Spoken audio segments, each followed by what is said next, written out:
alors que l'artiste engagé Ameron est toujours détenu contre son gré dans un centre psychiatrique et subit des injections forcées sans justification judiciaire. Le régime togolais s'illustre une fois de plus par une répression brutale, suspension des médias internationaux France 24 RFI, menaces sur TV5 Monde, risque de coupure d'Internet. À l'approche du 26 juin, date annoncée d'une nouvelle mobilisation citoyenne, le pouvoir serre la vis dans une fuite en avant autoritaire.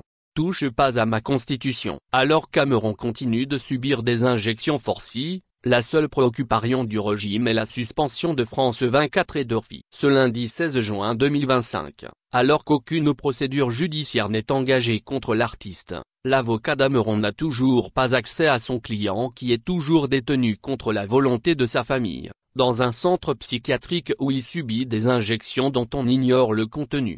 Ce même jour, le régime togolais a coupé le signal des médias internationaux Radio France Internationale, RFI, et France 24. Une paranoïa qui veut empêcher que la barbarie que subissent les Togolais soit connue du monde entier. Dans cette logique, les jours qui viennent verront cette sanction frapper sans doute TV5 Monde dont la correspondante a été brièvement interpellée lors des événements conduits par la jeunesse le 6 juin.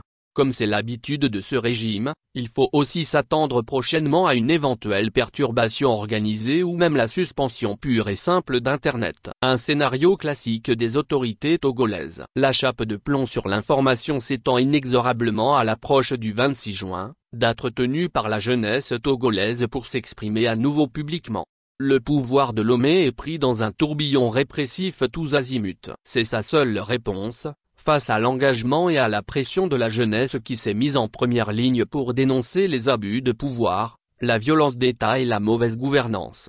Tout cela se déroule dans le contexte des arrestations arbitraires et des actes de torture exercés sur les détenus politiques. Le pouvoir ne se donne plus aucune limite, depuis qu'il a remplacé la constitution du pays, sans consulter le peuple, créant un désordre juridique.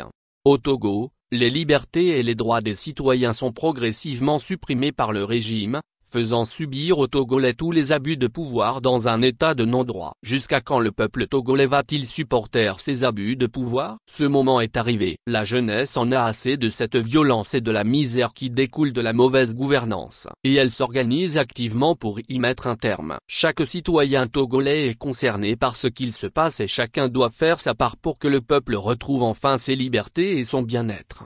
Que viennent les tyrans. Ton cœur soupire vers la liberté.